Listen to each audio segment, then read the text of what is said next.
Wow, that was a long, long week.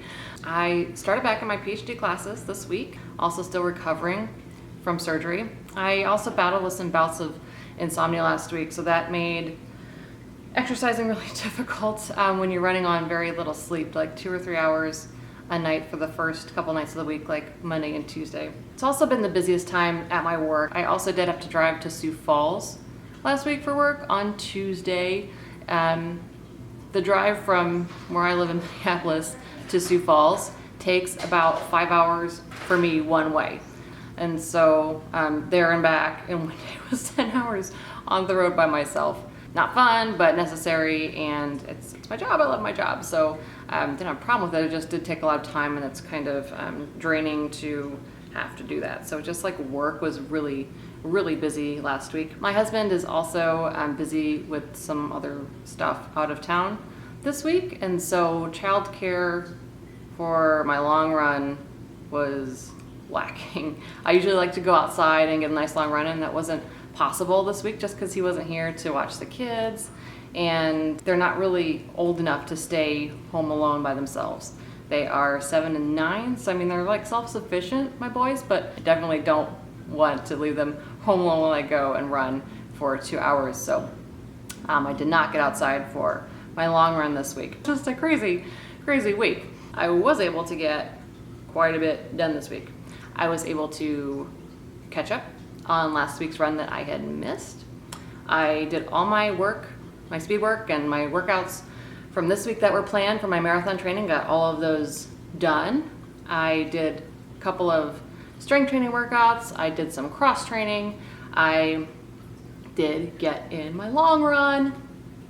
Really, really proud of that. I hammered that sucker out on the treadmill. So that was a challenge, but I did it, and I'm really, really proud I did. I couldn't get all this stuff done if I didn't love it. I love working out, I love training, I love overcoming obstacles, and I really enjoy it. If running and exercising were drudgery for me and I didn't enjoy it, I would put it off and I wouldn't be able to get it done. But was able to get everything in, and it actually made me feel better. It made the rest of my busy week go really, really well, and I was able to stay positive and upbeat and get everything done that I had to get done. So I'm really, really proud of it.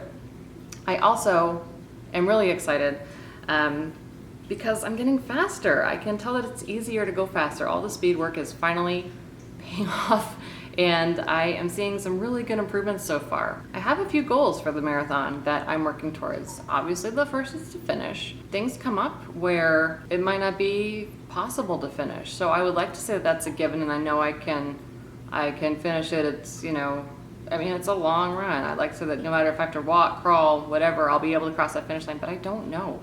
I could come down with some severe illness. I could twist an ankle. Things happen where it's not possible. So my first goal is, I think, pretty significant, and that's to finish. The second one would be to finish under 5 hours. I would love to finish my first marathon in under 5 hours. That would make me super duper happy.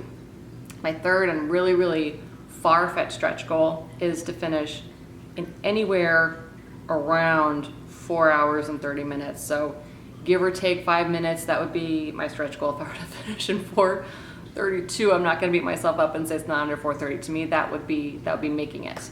The plan I've chosen, I'm going to try to show you this, has kind of custom built, and it has my finish time, my anticipated finish time of 4:31:42. So I really do feel like that's possible. Anything can happen on race day. I might not even be feeling it on race day. I mean, things happen where you just have a bad day. I could have a bad day, but I feel like if I put in the work, if I finish every single workout on this plan, I can go into the marathon feeling comfortable and like I've done everything I can up until this point. I've put in the work and it's doable. I think that's going to give me the confidence to really push through and finish this thing in that under 5 hours ballpark.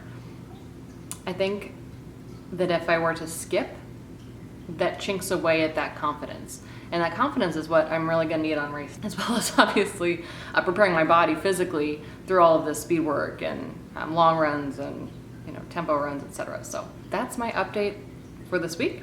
That's all I've got. Thank you so much for watching. If you like this video and want to see more, please feel free to like, share, comment, subscribe. Also love to see what you're up to. If you have a YouTube channel or a blog, send me a link. I'd love to check it out and see what you're up to too. I love the community of this online race business. So drop me a line if you have anything you'd like to see or any ideas for me. Please put those in the comments below. I'd love to have more ideas on more videos and tips and tricks. So that's all I got. Thanks so much, and I will see you next week.